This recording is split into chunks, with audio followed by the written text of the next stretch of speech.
Oh, look at me, all young, pretty right up. Put me right on TV. The little guys are getting in. The wee buggers. So, boys and girls, this is the last night I'm going to be using this studio. If that's what you want to call it, I don't know. This is my last night in the van. My flight's not for 2 days, but I'm gonna go be homeless in Ontario. I'm in Ontario. I'm already homeless. Totally homeless and vehicleless. Nothing. In Toronto. That'll be freaky. And and then I gotta spend the night there and the day, and then I'll go to LA from there, and I got a 10.5 hour layover. That's pretty brutal, but whatever. Chill out there. Apparently that airport's huge, so there's at least something to see. I don't know what's going to be to see in Toronto. I'm sure there's something. It's like the hub of the city.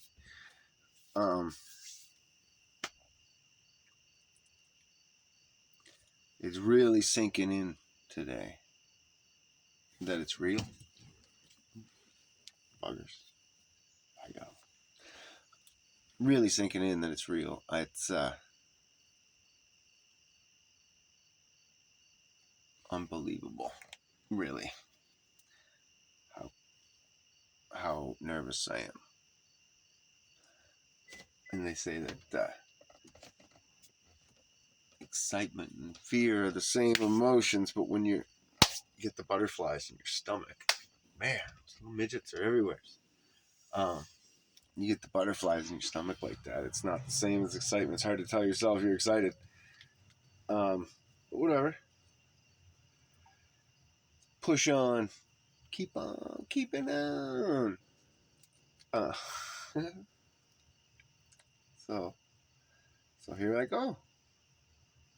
I just gave the van away mostly. We're trying to figure out shit, but she's just going to use it for a little while, make sure everything works out on my end, and then see how things work out on her end. Whatever. God's going to make it work out for both of us amazingly. I have faith in that, and so I'm not overly concerned. Things started to go bad. I gave it to her, told her about it. She was super excited, and then she started trying to figure out what she's going to do, and there was just all these little blocks and all these problems. And I said, the darkest hours just before dawn. Don't worry about it. Whatever. We'll get past this. Don't worry. I was just texting. And anyways, and then I did my laundry and shit and drove out where she was here. And she lives in her car too. Anyhow, so I drove here and I was just told her that I explained to her the thing that I always talk to you guys about. Like, these aren't real problems. These problems are the small, they're insignificant, and they're all coming at the once, and they're all this and that. I have a really, really strong feeling this is just Satan kicking up dust. If we just keep walking, just keep your eye on Jesus. That's my goal.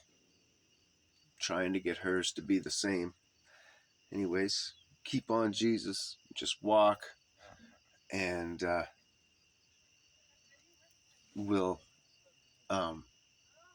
all these problems will just go in like a day or two. they're just gonna go like they never happened and be left in the dust, and something better will come, or some answer is going to come to all of them, and it's going to work out to the to a better end result than anything that we could have done by trying to force things quickly. So,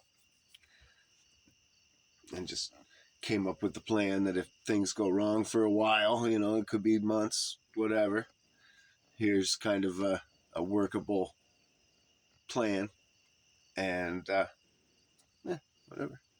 Hopefully it all works out, and then if things work out and she can get it switched over in her name, I don't come back, all that, she's gonna buy it or keep it for free. I don't really care. I told her, if it all works out really well and your God puts it in your heart to send me money, then send me money, and if he doesn't, then don't. Like, just don't stress about it and don't worry, and just for now just use it. And yeah, so she's really excited. I'm excited. I feel really good about doing it. I felt really good about it, like, not just like gratifying, but like at peace. You didn't have any anxiety about it. I didn't feel like, oh no, I was giving it all away, or like I felt like I was gonna. It was just like, oh, there, now that's dealt with. It's or whatever. Like, it's, I don't know. It was very just very peaceful. So that was nice. Um, whew. And I've been saying this is all God. And blah blah blah. I've given away everything I own to follow God. Well, I truly have. At this point, I have a couple dollars or whatever, but that's all money that I've made because I'm here following God's path or whatever. Like, it was just, and it ain't much. It's not like it's some big thousands of dollars or anything. It's just a couple bucks. And but it's whatever. It's that now I've truly put it all in God's hands, and I'm just going with the flow. And whatever. Like I said, if shit doesn't work out and I gotta come back, shit will work out here. I read a book. I was talking to a friend of mine about this the other day. I read a book, and the hero, he goes out into the field.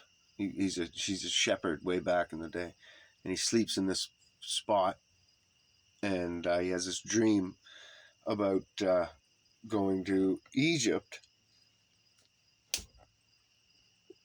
and finding a big treasure. He doesn't think anything of it.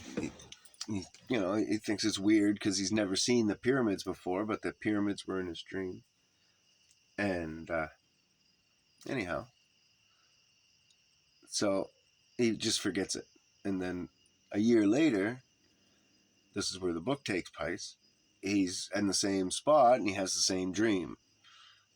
And then it's stuck in his head now, obviously, like any of us, the reoccurring dreams. And so now he goes to town that day. He was on his way there anyways to do whatever. And this gypsy woman tells him, I'm going to interpret that dream for you and all this stuff. And so he lets her, and then so now he goes out and he ends up following the dream and goes to Egypt, and he gets to the pyramids, and the whole book, I'm getting there, and he's digging in, and he finds the exact spot. It's all real, like the dream was right. And he's digging away, and digging some more, nothing. So finally 3 other guys come up and find him digging, and they drag him out of the hole, and they think that he's hiding something like a treasure, and they beat him up and beat him up some more, and then finally he tells them what he's up to, and then they laugh at him and start to walk away, and one of them comes back, and he tells him that he's silly boy or whatever, and he says some nice stuff to him or whatever. But anyways, he says, you're silly for following your dreams like this. He says, I had a dream about finding my treasure a year ago in this very spot right here. I was sleeping right here, and I had that dream, he says, and he describes this place to the kid. And he says, and he said, I never went there and tried to find my treasure. What do you think? And that's crazy. And then he takes off. The place he describes is exactly where the kid was when he had his original dream. So then he has to go home. He digs under the tree right where he had the dream, right where he was sleeping. And there's this treasure, his big treasure, right? But the moral of that is that the journey, the expedition, that he found his wife, he found his self, he became the alchemist. All of that was the treasure. The money and stuff was just something he got for going out and getting his treasure, I guess. Like it was the icing on the cake, but wasn't the treasure. Anyways, and he has a laugh about it with God in the end, and with the angel that helps him and stuff. Really interesting book, The Alchemist. But the thought of mine is that I could be just going on this journey to find the other parts of my treasure, and my actual treasure is still here. It's been here all along, or whatever. I have no idea. No idea. I think that I'm following the right omens, and I think that I've seen the right path, and I think a lot of things, and I've seen some things, and I've prayed some things, and everything's telling me to do it.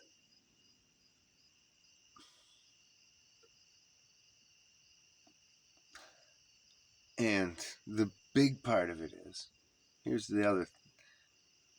Okay, let's say I fail miserably. Let's say I'm altogether wrong, and I got to come back, and rebuild somehow. Well, I'll do that.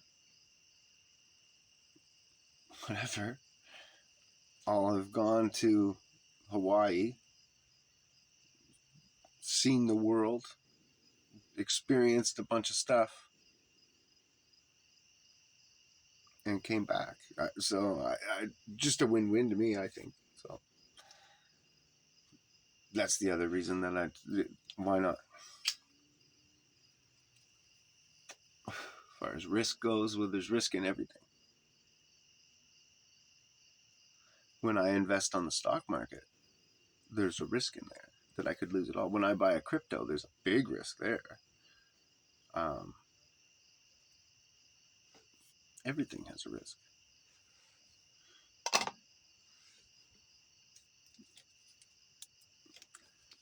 So the mosquito could give me malaria. I don't think so. But everything has a risk. All of life is a risk. Why not take a godly risk? A risk that might actually amount to something, like more than, okay, let's say I stayed here and I saved up and I got a apartment and owned a building and maybe paid it off, and then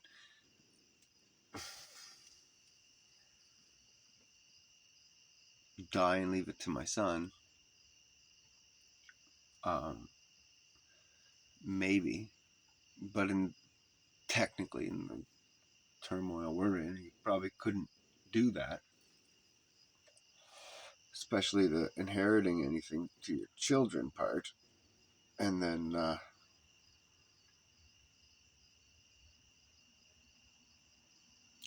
like, what was it for? What was all accomplished by it? How was my soul fulfilled through that? Right. So if I take these 2, 3, 5 years, do whatever it is that God wants, I can still come back, buy that house, apartment building, fix it up, rent it out, fix it up with my son so that he gets to see that all happen and learn and all that, and then do all the same things that I would have done if I hadn't left, kind of thing. But at least I'll know that I tried, that I set out for God to see if I could win souls and change the mind of this world.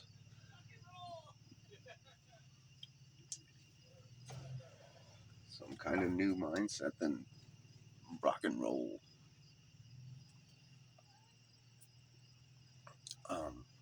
I used to have that mindset. I know it. It was fun. But this mindset's better. Way more fulfilling. Harder. For sure. Right? But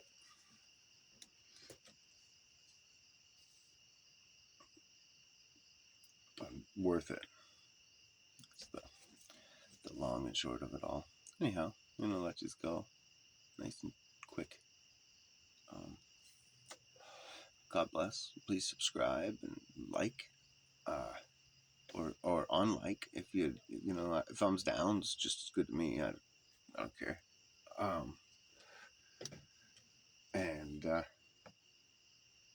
yeah, but the subscribing helps, and sharing if you wanted to, that's cool as well. But anyways, more importantly, pray for me and talk to God, and not just for me. Pray for souls that I can touch. It's as I leave here. I'm not ending the video. Look at me go. As I leave Ontario, I get to see who I've touched and how and whatever. And different people have said wonderful, absolutely wonderful things to me. That show me that I am bringing them closer to God. Like they said, I've learned things from you. I hate to see you leaving because I want to learn more and this and that, or just whatever. And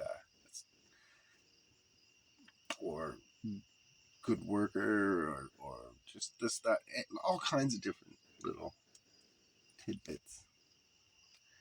And people who just like having these kind of conversations, and we just parking lots and shit like that, and we regularly talk, and like, oh, what am I gonna do now? Who am I gonna vent to, or whatever? Nobody else understands.